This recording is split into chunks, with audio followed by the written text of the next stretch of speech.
You are not behind. You are just comparing your backstage to their spotlight.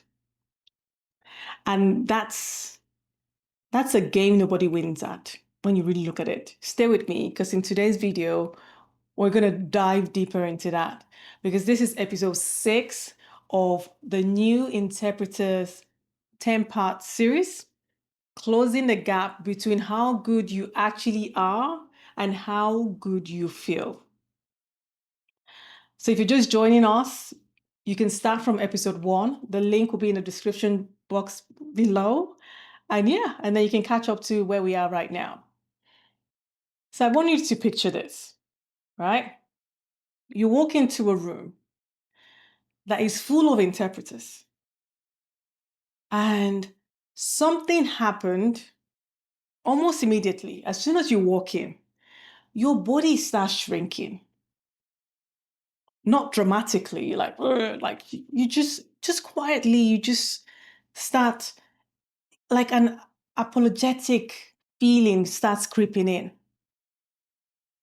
where what am I doing here? You look around and you see all those people who are like way ahead. They are flowing. They're like signing effortlessly. They're doing their thing, right?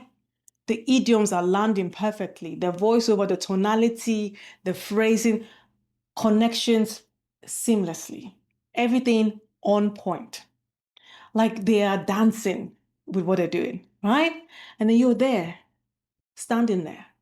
Or you're still trying to just string a sentence together, trying to like make sense of what you're doing. You're still trying to figure out what's being said to be able to interpret it.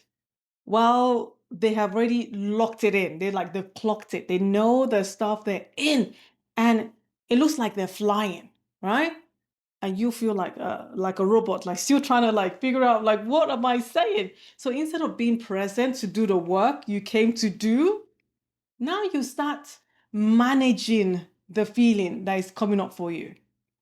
The comparison has pulled you completely out of the room. Does that sound familiar to you? Like, has that ever happened? Even if you're like a spoken interpreter, I'm sure they have like some similar situation in that space where here is what's actually happening in that moment.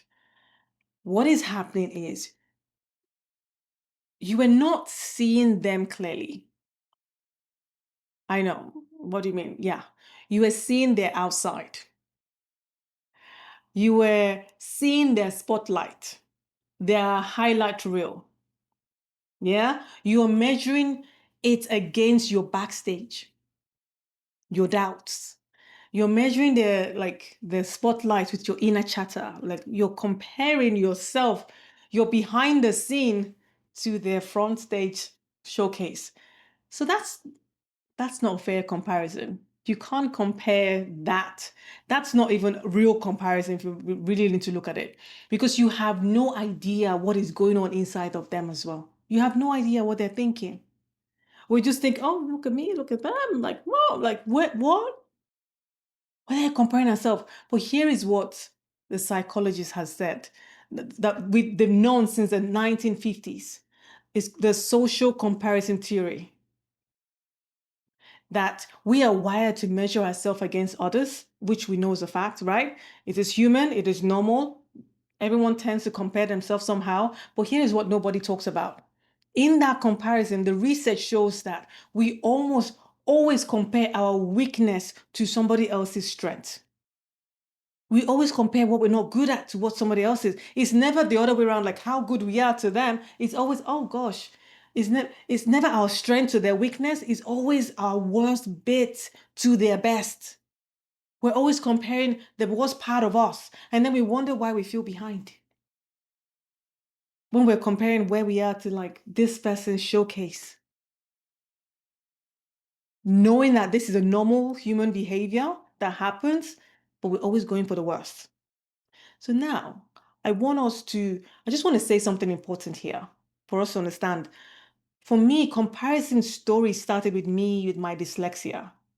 It was the reason I had that voice that was, oh, no, you can't do this. It can never be, it can never, gosh, see how they clock, they understand, and you're still here. But here's what I want you to, and what I've learned about working with interpreters. You don't need a reason. I had one, but you don't need one to have this comparison thing. Comparison will still show up anyway for you. Still does for me. It shows up for the confident ones out there. It shows up for the ones who have the experienced ones, the ones who have it. It's still there. For the ones who look like they have it all together, they still compare themselves. It shows up for every single person, everyone. The difference is what we do with that comparison thought. What we do with that. That's the difference. Right? Because comparison is not the problem. Is how we're using it. Because if you compare, because comparison is not it's not a critic. We can use it as a compass. Yeah. Every time you look at another interpreter and feel that pull, like, ooh, okay, ooh, you feel that deflating feeling, like, oh my gosh, it's so good. I'm not there yet. Like, ooh. That is not evidence that you're behind. That is just information. And we take it as that. It is telling you something that you actually want for yourself. When you see that, you want that. You see fluency, you want fluency. You see ease, take it like they just got this, you want that. It's giving you information of what you want. You see the confidence in the room, yes, you want that too. And the fact that you want that does means it is possible for you. The fact you want it means it is. You can have it. You see it in others, possibility.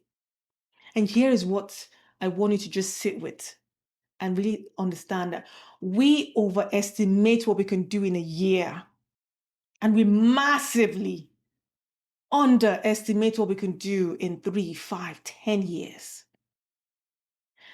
Every interpreter you watch flying in that room that you think like, oh my goodness, look at them go, was once actually where you are. Yeah. Feeling exactly how you're feeling right now. Comparing themselves to someone else who looks further ahead. They've been there too. Their outside does not tell what their inside story is going. It's not saying that. So your backstage does not define your spotlight. It doesn't. Where you are now is not the definite. So next time comparison fires up, so you start feeling that feeling, oh, and it will, look, we're human, it would happen. Do not use it as a weapon against yourself.